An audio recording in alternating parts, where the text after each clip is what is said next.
Bueno, buenos días a todos los que nos están viendo y buenos días también para la doctora Carolina Corcho.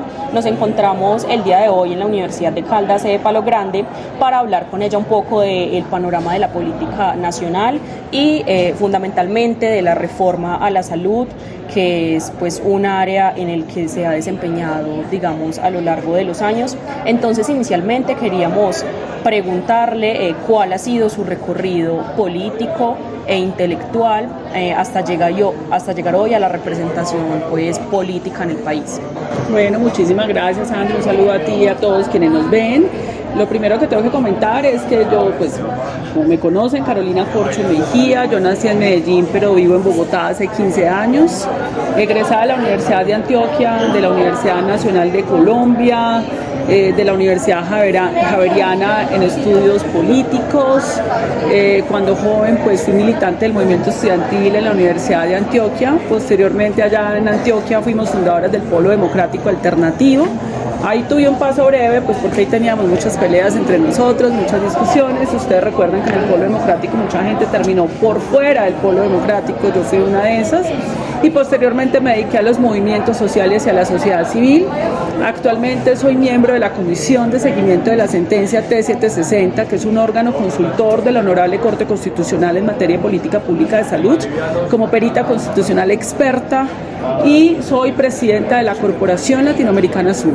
La Corporación Latinoamericana Sur tiene una revista Sur de análisis de coyuntura política, social y económica, y también hicimos parte de la construcción del programa de gobierno del presidente Gustavo Petro a partir de algo que denominamos Agenda de Transición Democrática, Otra Colombia es Posible.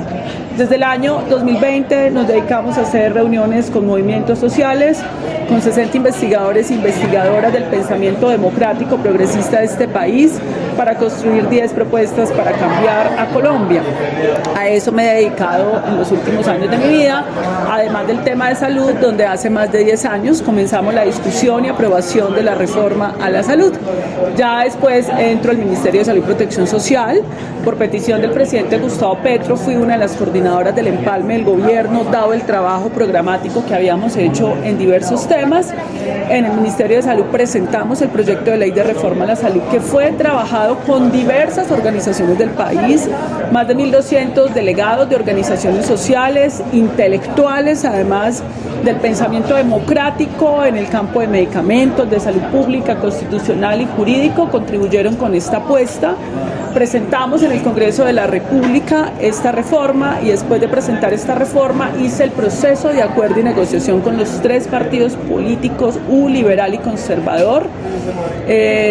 Logramos un acuerdo que permitió que en el momento de mi salida entregamos una reforma aprobada con más de 30 artículos aprobados en la Cámara de Representantes. Vino sobre el gobierno de Gustavo Petro una presión muy fuerte diciendo que prácticamente o era la reforma o era yo. Optamos con el presidente Petro que yo me hiciera a un lado para aprobar la reforma, y aún así se hundió la reforma en el Senado de la República. El gobierno hace un nuevo intento acá de volverla a presentar, y estamos en esta discusión pedagógica en todo el país para explicar entonces qué fue lo que presentó el gobierno. Listo. Entonces, respecto a este último punto que usted toca, nos da la apertura para la siguiente pregunta, y es ¿de qué se trata esta reforma y qué transición fundamental representa la reforma en términos de lo que era la salud en el país con la ley anterior? La reforma mantiene 2 elementos centrales. Lo primero es el manejo público de los recursos públicos. En Colombia se concibió que 159 organizaciones particulares manejaran un solo sistema de salud. Eso no pasa en ninguna parte del mundo. Estos recursos se han manejado de manera opaca, a discrecionalidad, sin mayor control. Entonces aquí lo que estamos proponiendo es que el fondo que ya existe, que lo creó el gobierno de Juan Manuel Santos, pague de manera directa a las clínicas y hospitales, dado que las EPS no lo hicieron. Las EPS se están adeudando más de 25 billones de pesos. Se supone, de acuerdo a sus estados financieros, que deberían tener en bancos al 31 de diciembre 16 billones en inversiones para soportar estas deudas. No los tienen. Entonces entregan un sistema casi que en un déficit financiero profundo, y lo que se propone es que ya estos recursos tienen que llegar directamente a las clínicas y hospitales con varios mecanismos anticorrupción que no tiene el actual sistema. 2 auditorías que se hacen sobre esas clínicas y hospitales, un manual de regulación de precios de procedimientos que hoy no existe en Colombia, un sistema de información pública de inteligencia artificial donde todos los colombianos veamos a dónde va cada peso y un control social fuerte sobre estos recursos que no se pueden perder por parte de un Consejo Nacional de Salud, consejos territoriales. Eso es un elemento central.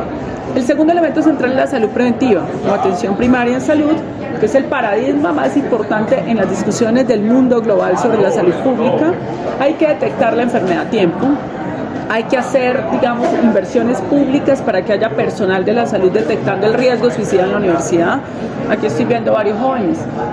¿Hay algún trabajo de tamizaje para saber si alguno de estos jóvenes que están acá tienen riesgo suicida? Eso lo debe estar haciendo el sistema de salud, porque eso se puede prevenir y detectar y hacer intervenciones a tiempo.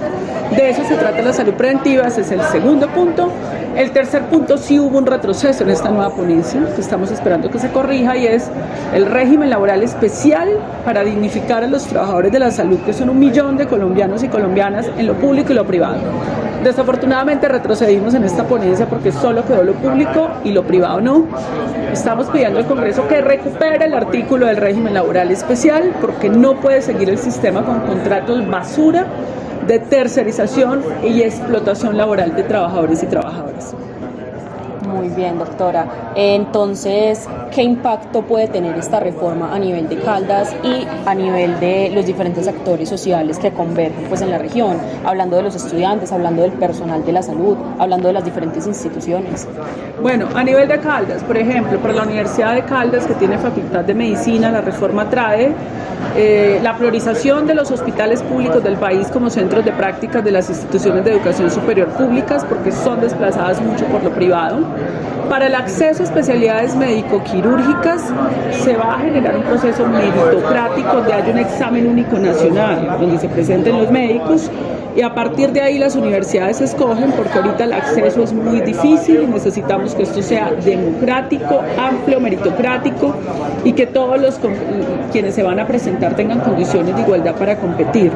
Esos son 2 elementos, pero además para todo Caldas, en las zonas alejadas, urbanas y rurales de Manizales y Caldas, se va a instaurar la atención primaria en salud, donde van a haber unos centros de salud públicos y privados, donde está el médico general, el odontólogo, la enfermera, todos pagos por el sistema, los recursos están, esto está financiado, ya hay un estudio del Ministerio de Hacienda y Crédito Público que sustenta todo esto, para que puedan hacer la prevención y la atención de la enfermedad, no que la enfermedad avance y ya cuando el cáncer esté avanzado me atiendan, sino que se haga la atención oportuna y más rápida posible.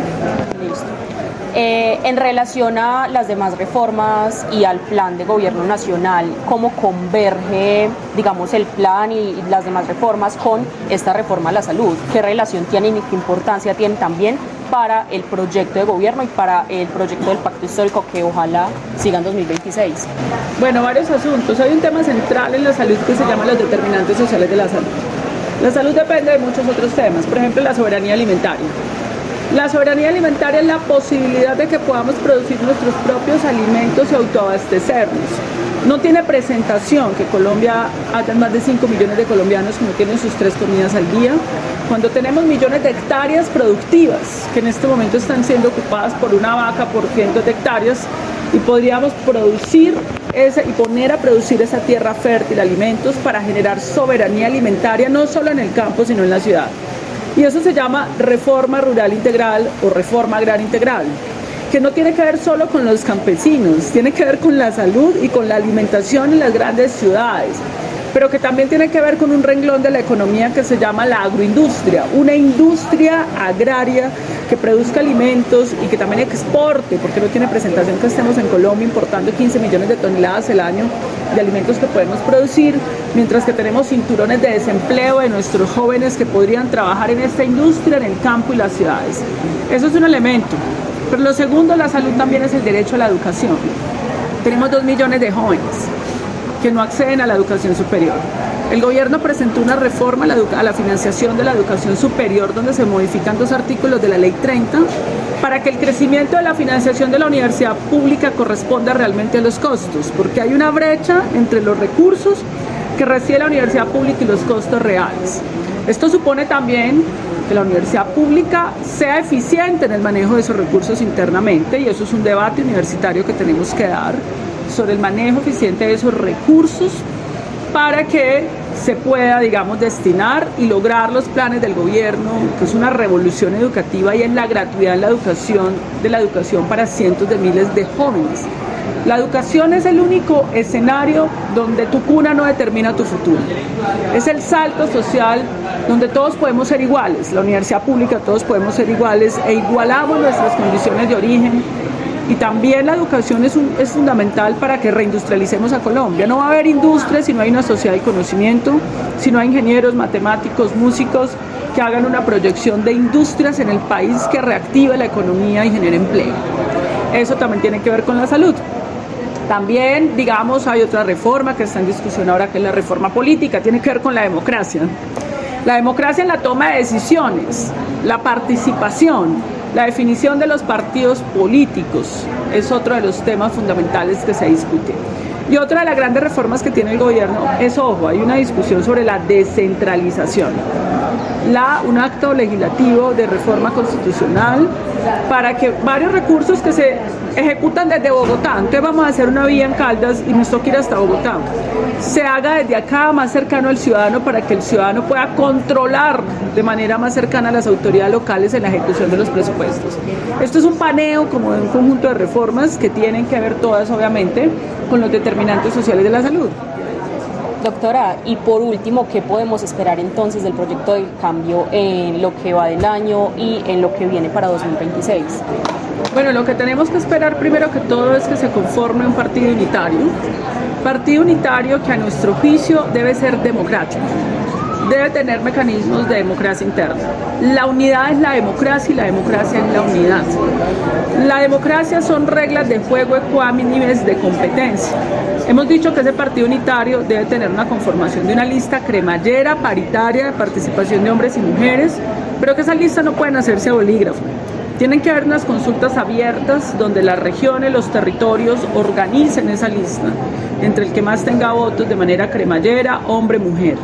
Hemos dicho que deben haber unos mecanismos de consulta abierta para que sea el pueblo colombiano quien define el candidato o candidata del progresismo, pero además ese candidato o candidata del progresismo debe también someterse a una consulta con el centro político, el liberalismo, porque el gobierno de Gustavo Petro no ganó solo la izquierda. Ahí hay una convergencia de diversos sectores democráticos que tienen que contener el regreso al pasado, el regreso a la guerra, a los negocios de las élites políticas y económicas minoritarias que desindustrializaron a Colombia, que le arrebataron a los colombianos el derecho a las pensiones, a la salud, a la educación, a la tierra, al acceso de la tierra y a la producción de sus alimentos. Entonces, en ese sentido, hemos considerado y puesto sobre la mesa estas ideas sobre lo que es el partido unitario. Listo, doctora. Muchas gracias entonces por estar acá el día de hoy en Manizales, en la Universidad de Caldas. Muchas gracias también por la entrevista y a quienes nos están viendo también muchas gracias y nos veremos en otra próxima ocasión.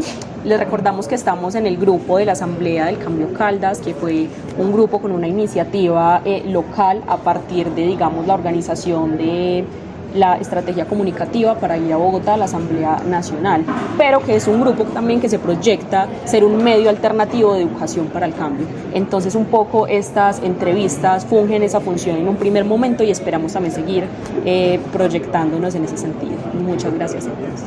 Bueno, muchas gracias a ti, Sandra. Gracias.